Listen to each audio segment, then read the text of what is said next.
नमस्कार दोस्तों, hello guys, कैसे हो? पहचानो मुझे, मैं हूं आपका दोस्त प्रसाद और स्वागत करता हूं आपके मेरे चैनल पे जिसका नाम है पीएम गुरु। आज के वीडियो में हमने बात करनी है कंपैरिजन ऑपरेटर्स की। तो ये क्या होते हैं, इसके बारे में इस वीडियो में हम बात करने वाले हैं। तो चलते हैं वीडियो की तरफ, लेट्स बिगिन।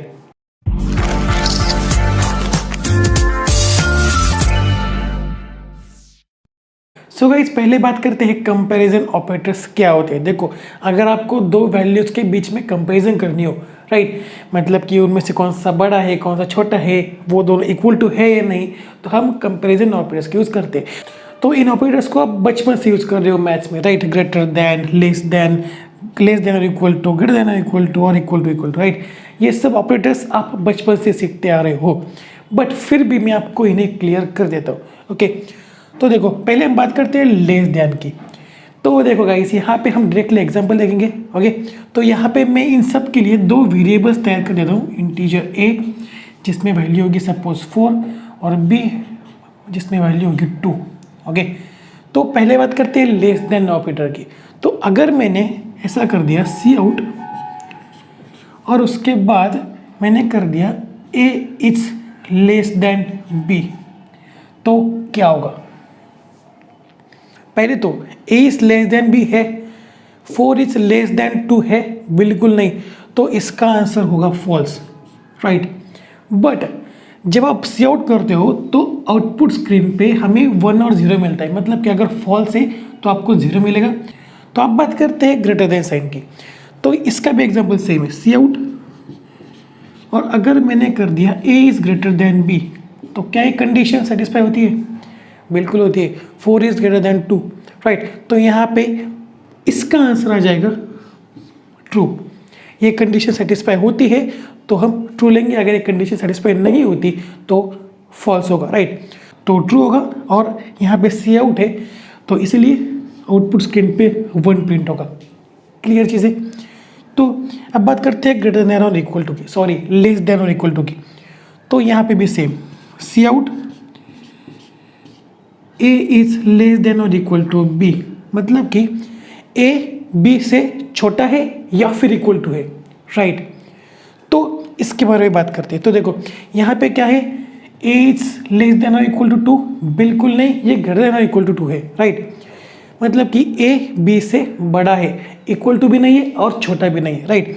तो अगर मैं यहाँ पे एक ही जगह ले लेता 2, तो क्या होता, 2 इज लेस देन और इक्वल टू 2, बिल्कुल कंडीशन सेटिस्फाई हो जाती, राइट। तो इसका आंसर आता ट्रू। बट यहाँ पे क्या है, यहाँ पे है 4, तो ये कंडीशन सेटिस्फाई नहीं होगी, तो यहाँ पे फॉल्स आएगा और आउटपुट स्क्रीन पे हमें 0 प्रिंट मिल जाएगा, राइट। तो आगे बात करते हैं ग्रेटर देन और इक्वल टू की। तो यहाँ पे C out A is greater than और इक्वल टू बी, तो यहाँ पे क्या है, 4 इज ग्रेटर देन और इक्वल टू 2, बिल्कुल है, तो हमें यहाँ पे मिल जाएगा ट्रू और आउटपुट स्क्रीन पे 1 प्रिंट हो जाएगा। क्लियर चीज़ है। ओके, तो अब बात करते हैं इक्वल टू की। तो देखो, अगर मैंने यहाँ पे C out A equal to B कर दिया, मतलब क्या होगा, ये ऑपरेटर क्या चेक करेगा कि दोनों वेरिएबल्स की वैल्यू सेम है या नहीं। ओके, तो इस केस की बात करें तो 4 और 2 है, राइट, तो ये वैल्यू सेम नहीं है, राइट। तो यहाँ पे फॉल्स प्रिंट हो जाएगा और आउटपुट स्क्रीन पे हमें 0 मिल जाएगा। ओके, तो सपोज मैं b की वैल्यू चेंज करके कर देता हूँ 4,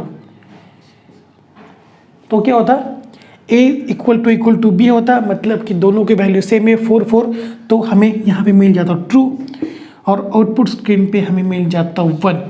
तो क्लियर चीज़ है, ये बहुत आसान है, ये बहुत बेसिक है, इनके बारे में ज़्यादा दिमाग लगने की ज़रूरत है नहीं, आपको ये आसानी से समझ में आ जाएगा, राइट। सो गाइज, अब हम चलते हैं मेरे कंप्यूटर स्क्रीन के ऊपर और देखते हैं ये एग्जांपल रन करके कि ये कैसे होता है। ओके, सो गाइज, अब हम आ चुके हैं मेरे VS कोड के अंदर। तो यहाँ पे मैं नई फाइल क्रिएट कर लेता हूँ, जिसको मैं नाम देता हूँ tut9_comparison.cpp।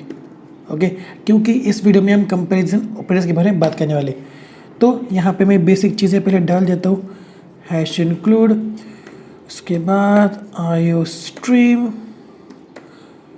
Using name space std।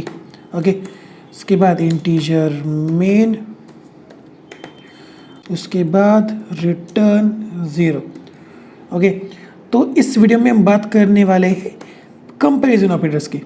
तो कंपैरिजन ऑपरेटर, ओके, तो ये बेसिकली क्या होते हैं? ओके, देखो, अगर आपको दो नंबर्स की कंपैरिजन करनी हो तो हम कंपैरिजन ऑपरेटर्स के यूज करते हैं। हमारे पास कौन कौन से ऑपरेटर्स है? हमारे पास है less than, greater than, less than और इक्वल टू, ग्रेटर देन और इक्वल टू, राइट, उसके बाद इक्वल टू। हमारे पास ऐसे 4-5 ऑपरेटर्स हैं, राइट।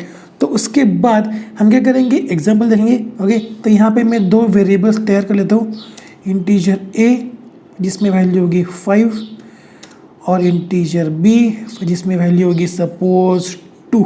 ओके, तो उसके बाद सी आउट, उसके बाद मैं एक मैसेज प्रिंट करूँगा a is less then b is, और उसके बाद मैं यहाँ पे पैरेंथेसिस लगाकर, पैरेंथेसिस मतलब कि ब्रैकेट्स लगाकर उसके अंदर डाल दूंगा a is less then b, मतलब कि यहाँ पे एक कंडीशन चेक करेगा कि a is less then b है या नहीं, a b से स्मॉल है या नहीं, ये यहाँ पे चेक करेगा, राइट। तो उसके बाद मैं एंडल लगा देता हूँ ताकि अगले रो की तरफ जंप कर जाए। ओके, तो पहले तो मैं इसको कॉपी कर लेता हूँ, कॉपी, और उसके बाद पेस्ट और पेस्ट। ओके, तो इसके बाद मैं कर देता हूँ ग्रेटर देन। ओके, तो यहाँ पे भी मैं चेंज कर देता हूँ। ओके, अब यहाँ पे चेंज कर देता हूँ लेस देन और इक्वल टू।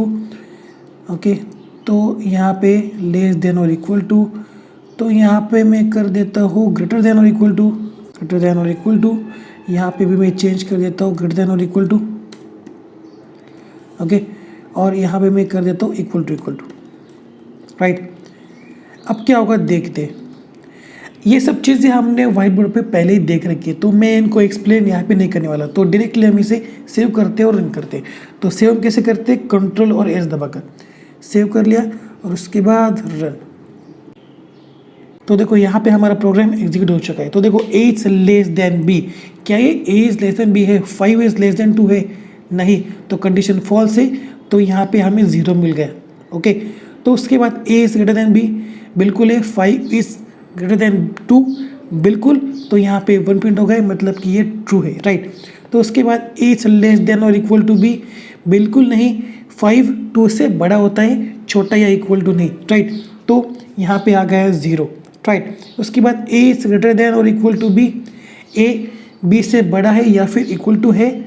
बिल्कुल, a जो है वो b से बड़ा है, राइट। तो यहाँ पे हमें 1 प्रिंट हो गया, राइट, मतलब कि इसकी वैल्यू जो है वो ट्रू हो गई, तो मुझे आउटपुट स्क्रीन पे 1 मिल गया, राइट। तो उसके बाद a is equal to b, मतलब कि क्या a और b की वैल्यूज सेम है? बिल्कुल नहीं, a और b की वैल्यूज जो है वो अलग अलग है, तो इसका आंसर फॉल्स है और मुझे आउटपुट स्क्रीन पे 0 मिल गया। तो अगर मैं यहाँ पे चेंज कर दूँ b की वैल्यू को 5, तो क्या होगा, सेव और रन। तो देखो a is equal to b, बिल्कुल है, तो यहाँ पे इसकी वैल्यू ट्रू हो गई और आउटपुट स्क्रीन पे मुझे 1 डिस्प्ले हो गए, राइट। तो गाइज ये था ऑल अबाउट कंपैरिजन ऑपरेटर। तो यहाँ पे मैंने कंपैरिजन का स्पेलिंग ही गलत लिख दिया, कंपैरिजन ऑपरेटर। ओके, तो ये था ऑल अबाउट कंपैरिजन ऑपरेटर। तो अगले वीडियो में हम बात करेंगे लॉजिकल ऑपरेटर्स की। So that's it for today guys. अगर ये वीडियो पसंद आती हो तो इस वीडियो को लाइक कर दो, नए हो तो चैनल को सब्सक्राइब कर लो, और मिलते हैं अगले वीडियो में। तब तक के लिए see ya, have a good day and bye bye.